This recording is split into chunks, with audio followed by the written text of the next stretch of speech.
Hi students. So I hope कि सबका study जो है प्रॉपर चलता रहेगा।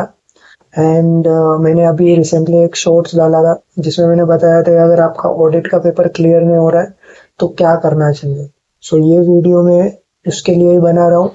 और मैंने वहाँ पे एक स्ट्रेटेजी बताया था कि आपको क्या फॉलो करना है। अगर आप ऑडिट में फेल हो रहे हैं या तो आपका नंबर्स कम आ रहे हैं तो आपको क्या स्ट्रेटेजी फॉलो करनी है और कैसे पढ़ना है, तो वो मैं ये वीडियो में डिस्कस करने वाला हूँ।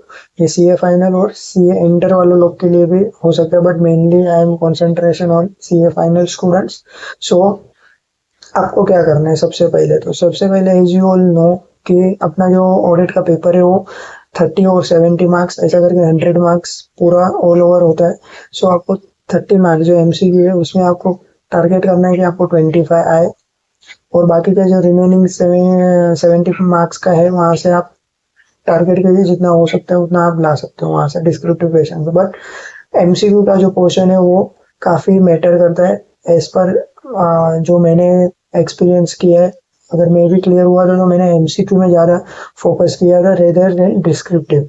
मैं ऐसा नहीं बोल रहा हूँ कि डिस्क्रिप्टिव छोड़ ही दीजिए, बट मैं ऐसा बोल रहा हूँ कि डिस्क्रिप्टिव आपको मतलब अंडरस्टैंड तो करना है, प्लस वहां पे रट्टा भी मारना होगा, जो भी कीवर्ड्स है वो भी आपको वहां पे समझना होगा। बट जो एमसीक्यू है उसमें क्या, उसमें आपको प्रॉपर थरो अंडरस्टैंडिंग होना चाहिए। और वो अंडरस्टैंडिंग के लिए मैंने 3 स्टेप आपको बताया है कि आपको क्या फॉलो करना है। जैसे कि फर्स्ट स्टेप मैंने बोला था कि अंडरस्टैंड करना है सारे चैप्टर्स, जो भी मॉड्यूल है या तो जो भी क्लासेस से आपने जो भी लिए है। सो आपको क्या करना है कि अंडरस्टैंड करना है सारे चैप्टर्स। आप फर्स्ट ऑफ ऑल अंडरस्टैंड कीजिए, उसके बाद आपको टेस्ट करना है। टेस्ट डिस्क्रिप्टिव वाइज भी कर सकते हैं, एमसीक्यू वाइज भी कर सकते हैं, बट मेरा फोकस रहेगा एमसीक्यू। तो आप एमसीक्यू टेस्ट कैसे करोगे, तो उसके लिए मैंने बात बोला था कि एक सोर्स है, तो ये वाला ही सोर्स है जो मैंने अभी आपके सामने स्क्रीन ओपन करके रखा है, जो आईसीआई का है। यहाँ पे आपको क्या करना है, सिंपली आपको सिलेक्ट करना है को जो भी कोर्स है, फाइनल का कोर्स है तो फाइनल सिलेक्ट कीजिए। आपका जो भी डब्ल्यू नंबर है, एसआरओ नंबर है, जो भी नंबर है वो आपको वहाँ पे डालना है। या आपको नंबर डालना है और डेट ऑफ बर्थ डालना है। सो मैं देख सकते हो कि यहाँ पे सिलेक्ट करना है, कोर्स सिलेक्ट करो, रजिस्ट्रेशन नंबर डालो और डेट ऑफ बर्थ, मंथ और ईयर डालो। सो ये मैं एक बार मेरा जो कलीग है उसका मैं डाल के देखता हूँ, सिलेक्ट कोर्स देते रहे, और उसके बाद जो विंडो आएगा उसमें मैं आपको आगे का एक्सप्लेनेशन देता हूँ कि आपको कैसे करना है और असेसमेंट कैसा होगा, वो पूरा यहाँ पे क्या होगा आपको दिखाई देगा। और उसका बेनिफिट क्या है वो भी मैं बताता हूँ, पर पहले एक बार मैं लॉगिन कर लेता हूँ, उसके बाद वापस से हम लोग ज्वाइन करते हैं।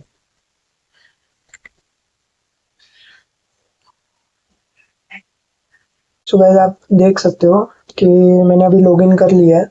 सो फाइनल में ये जो मेरे फ्रेंड है वो। एंड अभी अगर आप यहाँ पे देखोगे तो यहाँ पे सारे दूसरे आपको दिख जाएंगे कि आपको लेक्चर देखना है तो लेक्चर भी देख सकते हो, रिविजनरी लाइव स्केड्यूल भी है, वो सारे है। बट आपको यहाँ पे आना है एमसीक्यू पेपर प्रैक्टिस में।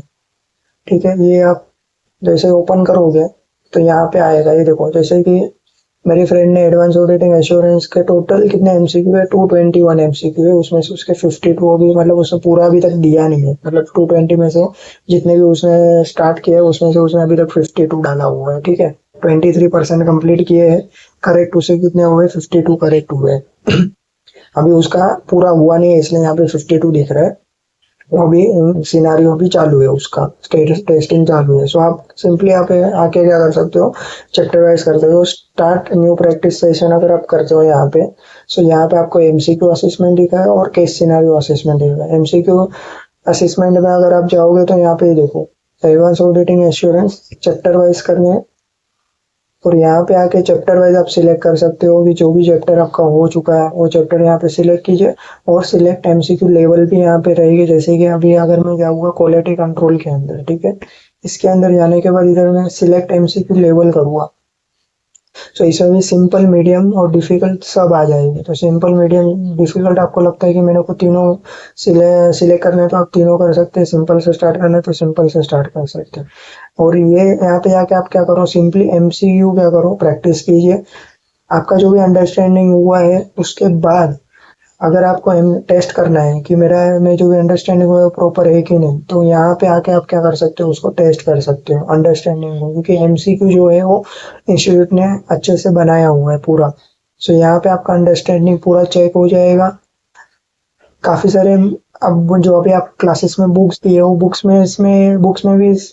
में भी आप कर सकते हो, बट यहाँ पे क्या एक बेनिफिट है कि यहाँ पे आपके करेक्ट कितने हुए वो लाइव रियल टाइम बेसिस के यहाँ पे आपको क्या हुआ असेसमेंट होगा। और सेकंड, इसका मेरे को बेस्ट थिंग लगता है कि आपको जो भी रॉन्ग रहेगा तो यहाँ पे नीचे आंसर भी नीचे ही दे दी है कि अगर आपका रॉन्ग हुआ है तो क्यों, उसका रीजनिंग जो रहेगा वो भी यहाँ पे आपको देते। तो ये आपका एक बेटर ऑप्शन रहेगा कि आप यहाँ से क्या कर सकते हो, टेस्ट कर सकते हो। जैसे कि आप यहाँ पे देखोगे तो केस सिनारियो भी दिए हैं, तो केस सिनारियो भी अच्छे से दिए हुए, आप यहाँ पे आके क्या कर सकते हो, प्रैक्टिस कर सकते हो।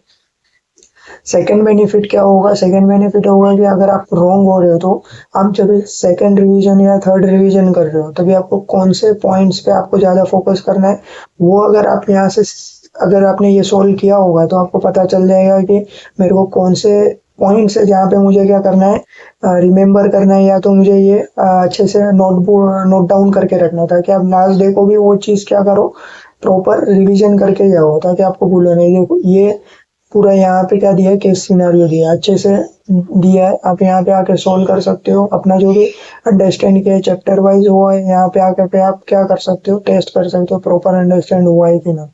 और आप नोट डाउन कर सकते हो अगर आप गलत कर रहे हो, तो इससे क्या होगा कि आपको कौन सी चीज पे ज्यादा फोकस करना है एमसीक्यू के लिए, कौन सी चीज के लिए आपको डिस्क्रिप्टिव में ज्यादा फोकस करना है, वो आपको यहाँ से पता चलेगा। हालांकि इसमें से कुछ आने नहीं वाला है, बट अपने को एक पॉइंट्स जो है वो अपने पास आ जाएगा कि ये सारे पॉइंट्स है जो एमसीक्यू में पूछ सकते हैं, तो वो आपको नोट डाउन करके जाना है। और बाई चांस अगर वो पॉइंट में से अगर कुछ पूछ लिया तो आपको क्या होगा, मार्क्स वहां से मिल जाएगा, आपको ज्यादा दिक्कत नहीं होगी उसके अंदर। तो ये मेरा स्ट्रेटेजी था जो मैं आपको बोल रहा था कि आपको क्या करना है, जो मैंने फॉलो किया था मेरे फाइनल में ऑडिट के अंदर।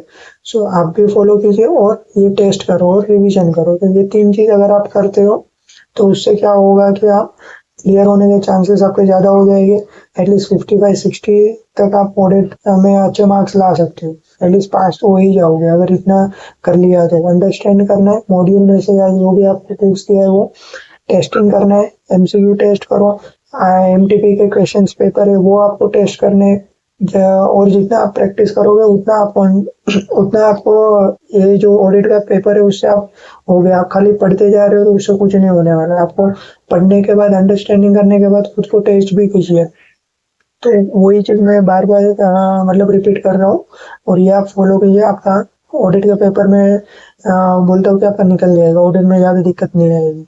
सो थैंक यू गाइस, अगर वीडियो अच्छा लग रहा हो तो आप क्या करिए, सब्सक्राइब कीजिए और मेरे को लॉगिन कीजिए। और मैं नया नया स्ट्रेटेजी दूसरे सब्जेक्ट में भी जो मैंने फॉलो किया था वो मैं लेके आऊँगा नेक्स्ट वीडियो में भी। तब तक आप ट्यून कीजिए और मुझे सब्सक्राइब कीजिए और बेल आइकन हिट कर दीजिए ताकि कुछ भी नया वीडियो में डालूँ तो आपको क्या मिल जाए, उसका नोटिफिकेशन मिल जाए। Thank you guys, and next video में मिलते हैं।